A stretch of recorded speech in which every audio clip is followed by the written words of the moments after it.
Chers auditeurs et auditrices de la 95 FM, Assalamu alaikum wa rahmatullahi wa barakatuhu. Je suis Moussa Touré, désormais retrouvez-moi tous les dimanches à 12 heures dans le cadre de votre programme Jeunesse et Religion. Programme produit, réalisé et proposé par Radio Nour.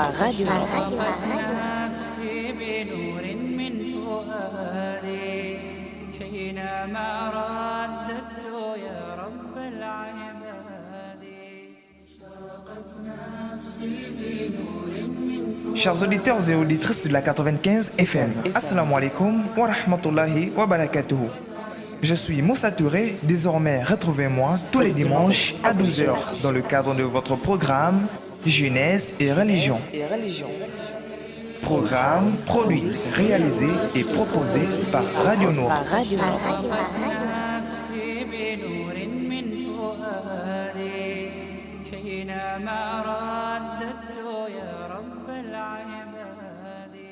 أشرقت نفسي بنور من فؤادي حينما Merci d'avoir choisi Radio Nour si vous nous rejoignez. Merci beaucoup d'être connecté une fois de plus sur les ondes des 95 FM afin d'écouter un nouveau numéro de Jeunesse et Religion.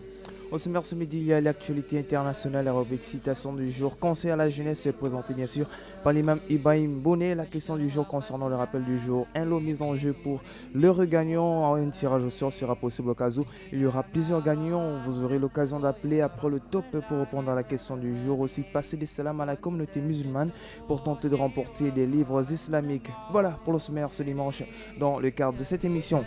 Je suis Moussa Touré, je suis là pour vous tenir en haleine jusqu'à 13h. L'imam Ibrahim Bonnet est avec nous dans le cadre de cette émission. Assalamu alaikum wa rahmatullahi wa barakatuh. Wa alaikum salam wa rahmatullahi wa barakatuh. Merci beaucoup d'avoir accepté notre invitation une fois de plus, imam.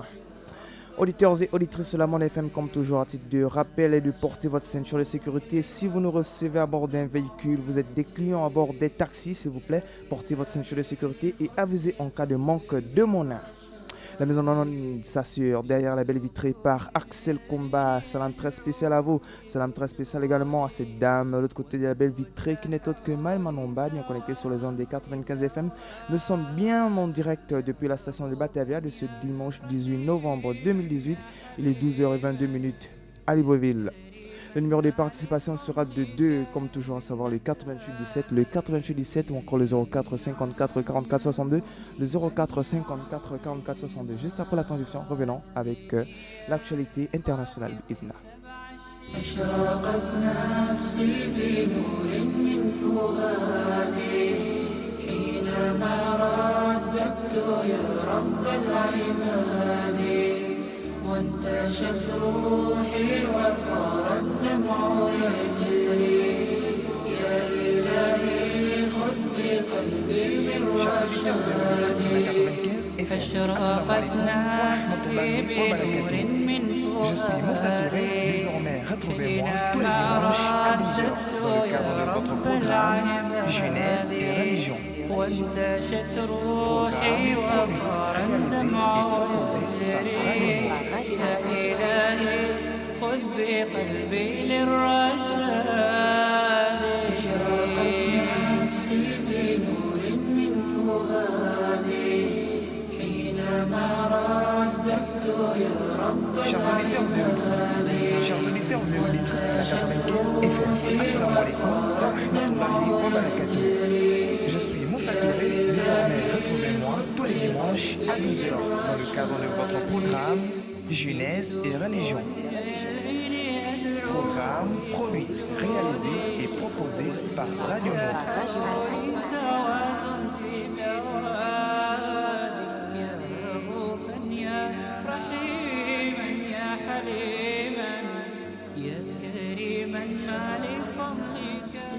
Une fois de plus, merci de vous informer sur Radio Nour 95 FM. Ouvrons cette rubrique d'actualité avec juste la page étrangère. C'est une première en Centrafrique, pays ravagé par des violences meurtrières depuis 2012. Un ex-chef de milice centrafricain a été remis samedi 17 novembre à la Cour pénale internationale, la CPI, à La Haye, a annoncé l'institution.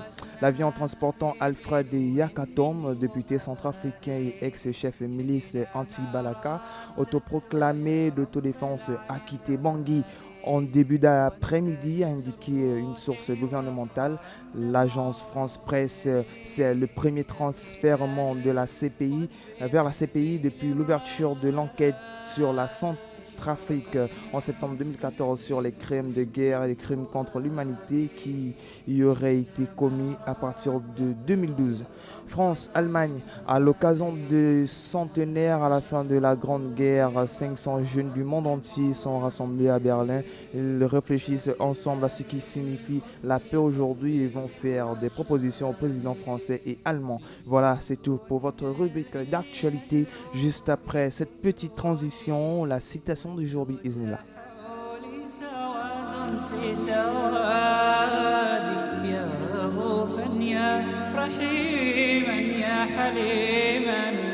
يا كريما ما لفضلك من نفادي يا سميعا يا مجيبا يا عظيما اهدني يا خالق السبع الشهاد أشرقت نفسي بنور من فؤادي. Citation du jour. Au nom d'Allah, le tout miséricordieux, le très miséricordieux. Dis, invoquez Allah ou invoquez le tout miséricordieux. Quel que soit le nom par lequel vous l'appelez, il est le plus beau. Il a le plus beau nom et dans ta salade ne récite pas à voix haute et n'y abaisse pas trop. Mais cherche le juste milieu entre les deux. Dis, invoquez Allah ou invoquez le tout miséricordieux. Quel que soit le nom par lequel vous l'appelez, il a les plus beaux noms. Et dans ta salade, ne récite pas à haute voix et ne l'y abaisse pas trop, mais cherche le juste milieu entre les deux. Voilà, c'était la citation du jour, bien sûr tirée à partir du Saint-Coran. Juste après la petite transition, nous revenons avec notre invité, Imam Ibrahim Bonnet, présent sur ce plateau, voilà, dans le cadre de votre rubrique Conseil à la jeunesse, avec un thème très important à débattre aujourd'hui, bi'iznillah. Vous allez aimer.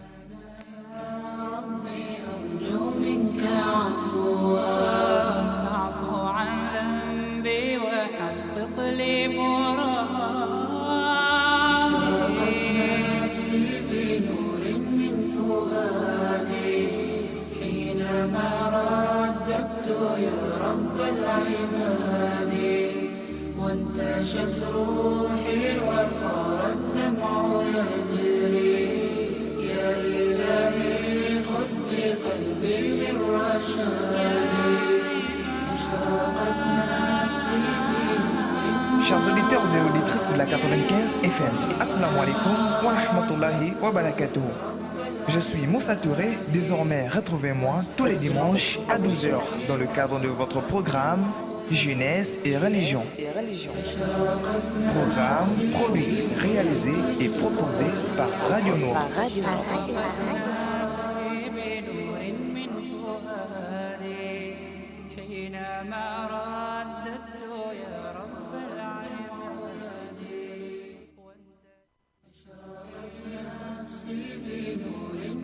Chers auditeurs et auditrices de la 95 FM, Assalamu alaikum wa rahmatullahi wa barakatuh.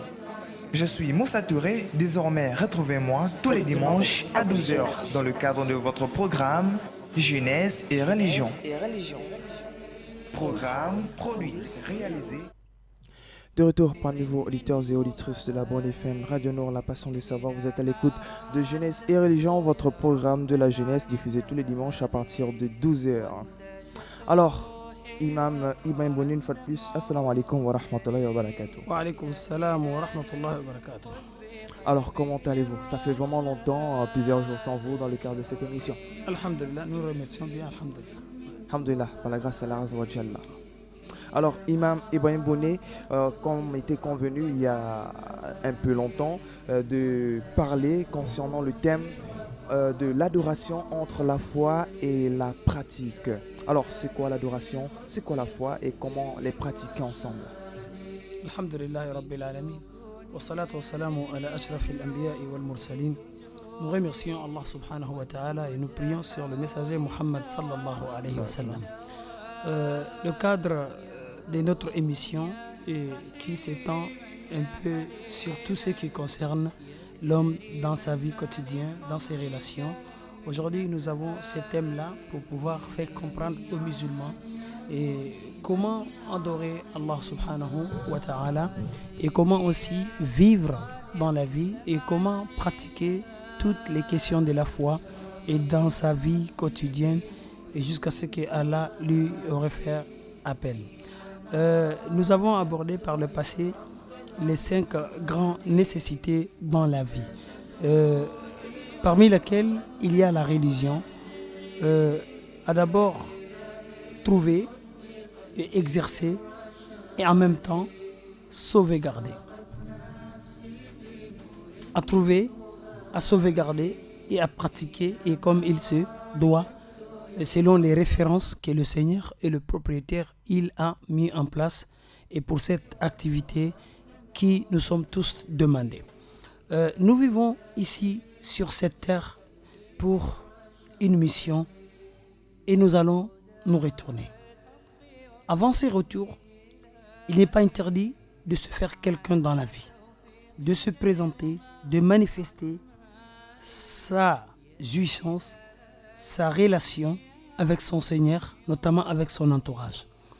Aujourd'hui, l'adoration, souvent, il arrive que la communauté musulmane ou non, la communauté non musulmane suscite quelques polémiques ou bien débats sur cette question de l'adoration et chacun a sa façon d'interprétation et suite à cette question ou bien cette thématique. Il est très normal que les musulmans ou bien les responsables religieux du cadre donnent quand même des références stables, logiques et scientifiques à la communauté musulmane pour ceux qui veulent comprendre et exercer et pratiquer aussi leur religion. La religion n'est pas un fait humain. La religion était tout d'abord un fait divin. C'est le tout puissant créateur qui a mis en place.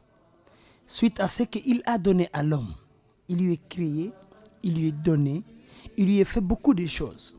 En ce moment, il lui est dit de lui reconnaître, de lui remercier. Dans cette reconnaissance par rapport à tout ce que Allah, le Seigneur, le Créateur, il a donné à l'homme, c'est ce qu'il se retrouve automatiquement, il doit lui remercier. Lorsque quelqu'un nous vivons avec, qui nous respecte, qui nous aime, qui partage les bonnes choses avec nous, la logique veut que nous lui remercions de ce qu'il fait. Mais combien de fois le Tout-Puissant, le Créateur, qui nous a autant donné dans la vie, et il ne nous a pas demandé autre chose que de lui reconnaître dans tout ce qu'il nous a fait et comme du bien. C'est en ce moment l'utilité de la religion va se manifester. Ce n'est pas un fait humain, comme je l'ai dit tantôt, mais c'est un Seigneur, un Créateur qui a mis en place. Ce même Créateur, il n'a pas mis en place selon nos compréhensions, selon nos passions, selon nos différends dans la vie. Mais il a mis des références. C'est la raison pour laquelle il a envoyé sa parole. Il a fait descendre sa parole à travers le messager. Il a envoyé le messager pour que ce dernier vienne nous enseigner, vienne nous orienter vers comment procéder au Seigneur, comment remercier ces mêmes Seigneurs, comment lui adorer, comment pratiquer nos vies et quotidiennes. Donc, la religion, il va falloir que les gens comprennent que ce n'est pas un fait humain, ce n'est pas un être humain qui a mis en place.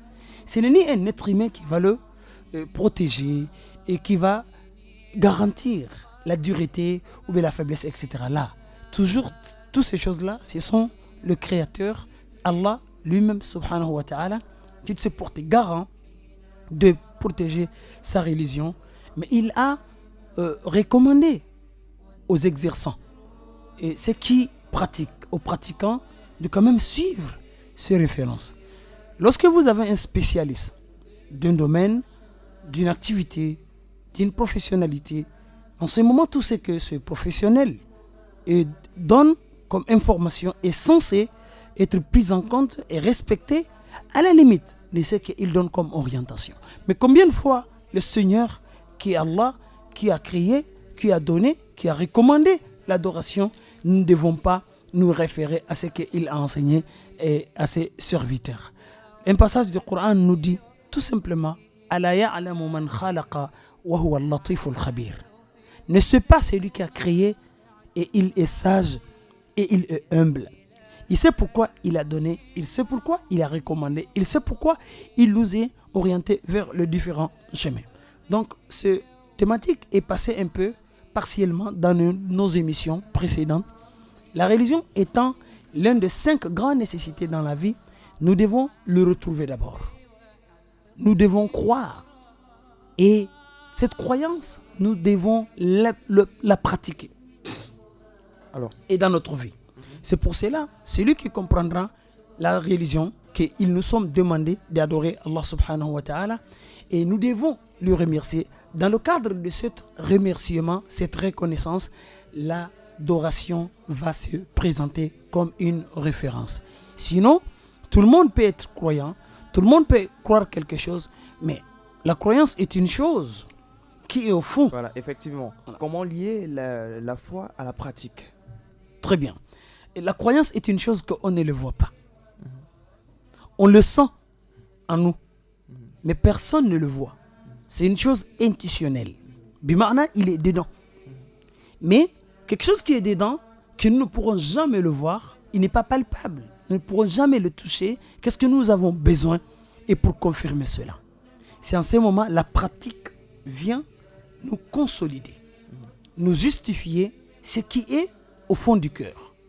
C'est ça la relation entre la foi et la pratique. Alors, est-ce que dans l'islam, est-ce qu'on peut avoir la foi sans pratiquer la religion?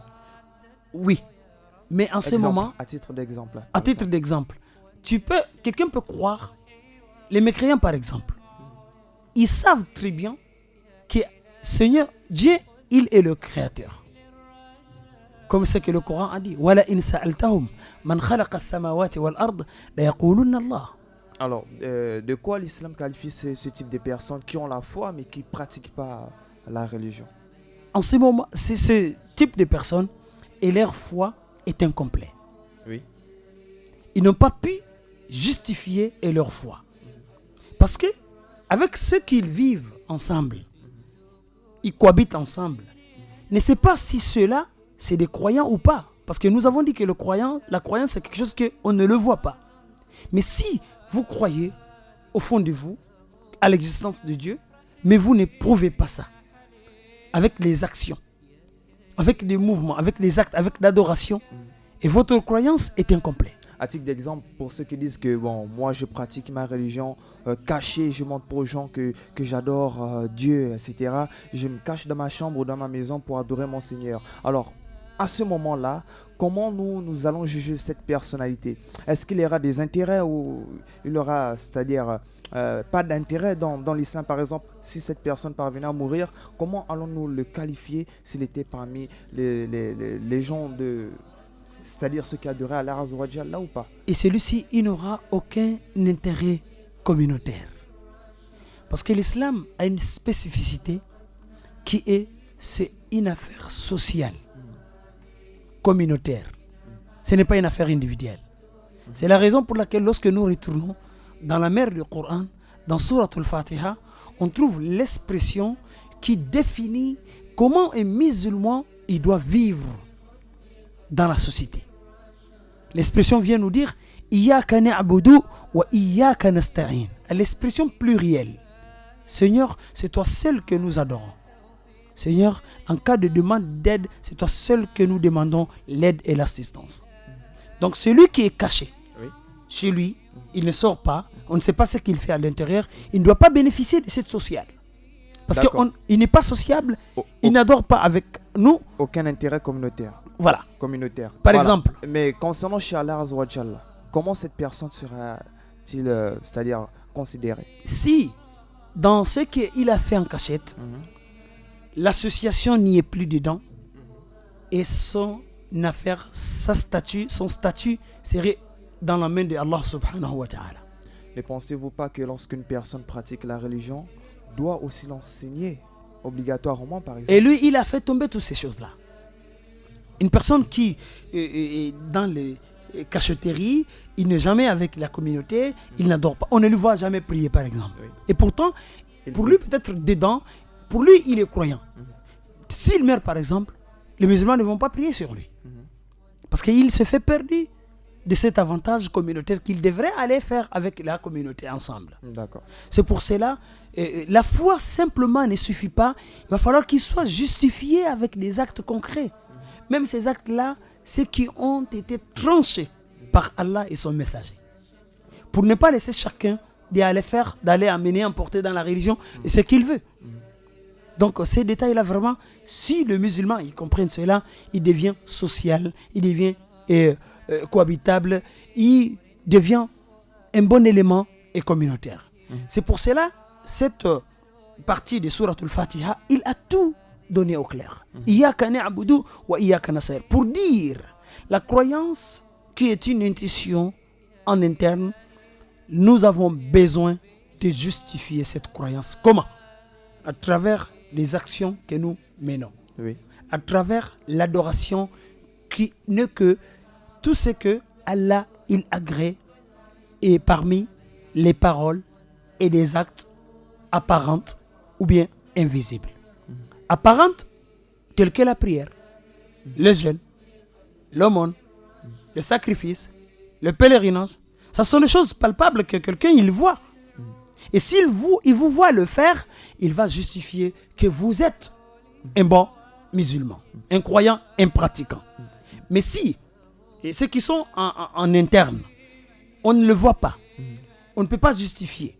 Donc on ne peut pas vous considérer si comme vous êtes un bon musulman ou bien un bon croyant. Donc, du coup, il y a un lien entre la foi et l'adoration.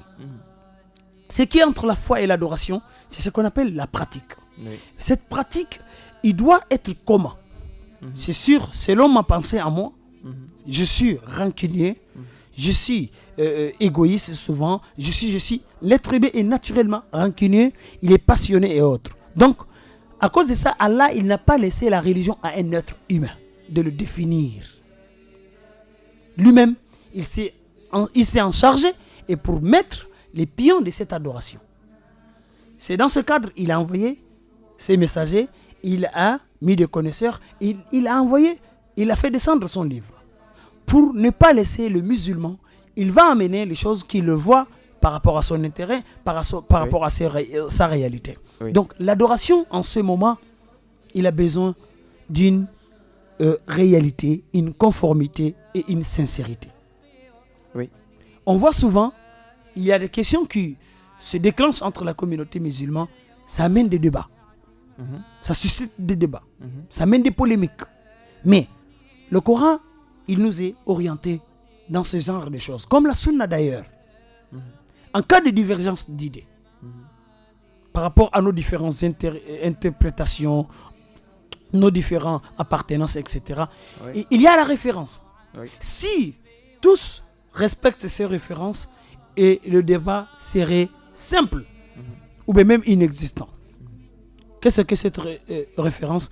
N'oublions pas qu'on est dans la religion toujours, nous devons nous retourner à Allah subhanahu wa ta'ala, à ses paroles, à ses lois, à ses messagers, ce qu'ils ont fait dans la vie, et la façon qu'ils ont adoré le Seigneur subhanahu wa ta'ala.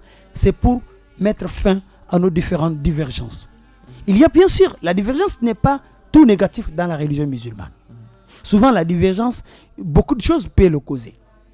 L'interprétation des linguistiques arabes, ou bien la réalité, le statut d'une activité peut changer le statut d'une adoration. Mais toujours, cela n'exclut pas qu'il y ait des références qui ne changent pas.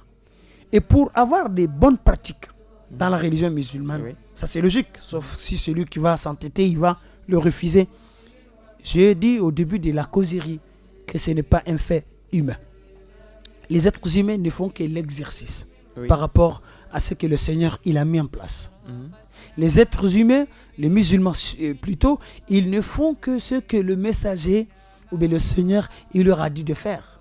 Effectivement. Donc en ce moment, notre modèle le plus absolu, le plus authentique, le plus valable serait le messager d'Allah, Muhammadun sallallahu alayhi wa sallam. Alors, concernant un passage prophétique où il est dit que le meilleur d'entre vous est celui qui a appris et enseigné. Oui. Concernant ce que nous avons parlé dans la parenthèse, Jamil. de celui qui s'enferme dans la maison, etc. Peut-être comment ce dernier a-t-il fait pour avoir la science? Mais si ce dernier a la science et qu'il il la pratique, cette science enfermée, comment fera-t-il pour mettre en application cette parole prophétique? Et essayez un peu de nous expliquer un peu sur ce hadith. Ce hadith a dit tout presque. Oui. Ce hadith est même au sein de notre thématique que nous venons d'ouvrir tout à l'heure. Il dit Khayrukum, le meilleur parmi vous. Il parle aux musulmans. Il parle aux croyants. Le meilleur parmi vous dans la religion, bien sûr. Man ta'allama al-Qur'an. C'est celui qui a appris le Coran. Le Coran est la parole de Dieu. Avec tous ses contenus. C'est la science. C'est la science absolue. C'est la documentaire, on peut dire, de l'existence. Donc en ce moment, il a dit Khayrukum man ta'allama al-Qur'an. La personne, on ne peut pas apprendre quelque chose qu'on ne le croit pas. Oui. Comme il croit à cette parole, il connaît l'importance de ces paroles, il s'est vu obligé d'apprendre pour profiter, pour bénéficier de ses avantages et de ses orientations. Man ta'allama al-Qur'an. Dès qu'il a appris quelque chose qu'on apprend, on est censé le pratiquer. Parce qu'on n'apprend pas une chose là et pour une banalité non, on apprend toujours quelque chose pour que cette chose là nous sert, n'est-ce pas? Man ta'allama al-Qur'an. La croyance lui est poussée, il se levait, il a fait la pratique. Apprendre le Coran est une pratique. Wa 'allamahu. Il va aussi au-delà de Est-ce cette qu'il n'y a pratique. pas une différence entre apprentissage et mettre en pratique? Non, il n'y a pas. On peut dire qu'il y a des nuances, mais c'est la même chose. Parce qu'apprentissage, c'est la pratique que quelqu'un il le fait. Oui. C'est sauf qu'on va parler de la théorie et de la pratique en ce moment, ils ne seront pas pareils. À la kulli muslimin. Parce que Donc, c'est une déjà, la obligation. recherche de La connaissance ça est fait partie de l'adoration. L'adoration. D'accord. C'est d'ailleurs le plus grande adoration. Ça fait partie des plus grandes adorations dans la vie. Effectivement. Donc ce hadith, celui-ci, il ne s'est pas arrêté de faire une partie de pratique. Non seulement il a appris, mais il est allé au-delà. Oui. Et il a enseigné aux autres. Il a transmis ce qu'il a appris, la croyance, l'économie, le social. Il a enseigné aux autres qui sont autour de lui, sa famille, ses enfants, son entourage, ses voisins. Donc voilà ce qu'on peut vraiment s'appuyer dessus pour lier toujours la croyance et l'adoration et la pratique en même temps. D'accord, Imam. Donc nous allons souffler un tout petit peu et revenir avec la suite. Isna. Non. أشرقت نفسي بنور من فؤادي حينما رددت يا رب العباد وانتشت روحي وصار الدمع يجري يا إلهي خذ بقلبي للرشاد أشرقت نفسي بنور من فؤادي حينما رددت يا رب العباد وانتشت روحي وصار الدمع يجري يا إلهي خذ بقلبي للرشاد أشرقت نفسي بنور من فؤادي حينما رددت يا رب العباد وانتشت روحي وصار الدمع يجري يا إلهي خذ بقلبي للرشاد في سكون الليل أدعو في سجودي والدجى حولي De retour dans le magnifique studio vert de la 95 FM Radio Nord, la passion du savoir. Vous êtes à l'écoute de Jeunesse et Religion, votre émission de la jeunesse derrière la technique Axel Combat. Alors, je suis dans le cadre de cette émission avec l'imam Ibrahim Bouné pour la question du jour, auditeurs et auditrices de la Bonne FM concernant le thème du jour.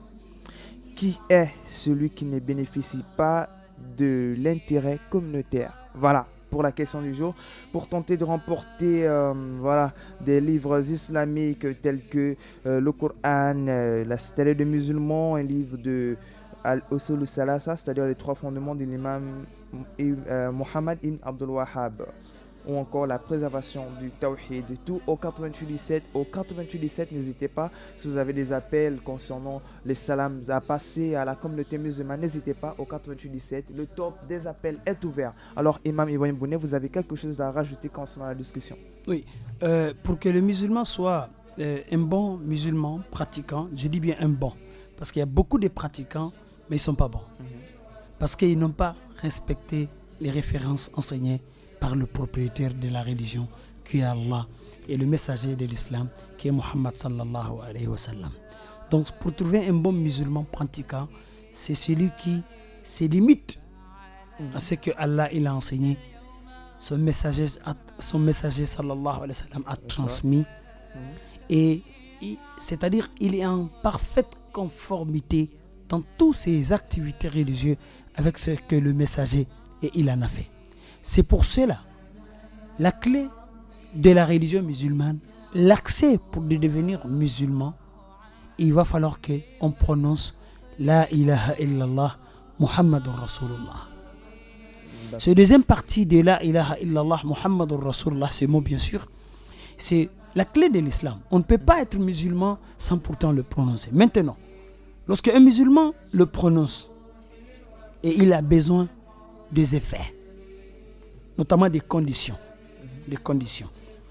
Très simplement, et pour être en conformité, pour croire Muhammad sallallahu alayhi wa sallam, son messagerie, les savants nous ont donné des détails en disant ta'atuhu fima amara, de lui suivre dans ce qu'il a recommandé, wa tasdiquhu fima akhbara, de lui croire dans ce qu'il a transmis comme information, wajtinabu ma naha an, et de se écarter, de s'éloigner, de s'abstenir de ce qu'il a interdit. Et dans la religion musulmane, et il a grondé ce qu'il a grondé dessus, ou Allah yu'bad Allah, et que personne n'adore Allah illa bima shara'a, sauf à travers la manière ou des législations, des lois que ce messager et il a mis en place. Donc ça c'est une référence, une moule on peut dire, et pour mesurer la conformité, l'assiduité des musulmans à sa foi. D'accord, nous aurons plus d'interprétations concernant ces passages coraniques la semaine prochaine, bi'iznillah.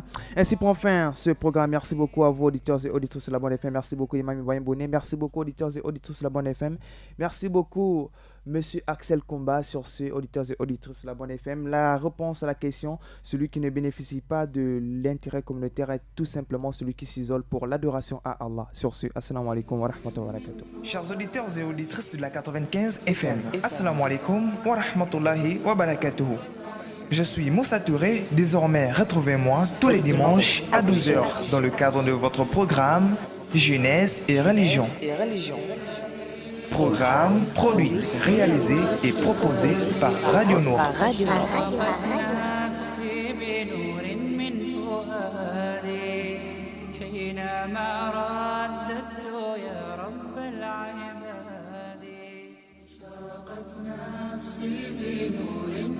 Chers auditeurs et auditrices de la 95 FM, assalamu alaikum wa rahmatullahi wa barakatuh. Je suis Moussa Touré, désormais retrouvez-moi tous les dimanches à 12h dans le cadre de votre programme Jeunesse et Religion. Programme produit, réalisé et proposé par Radio Nour.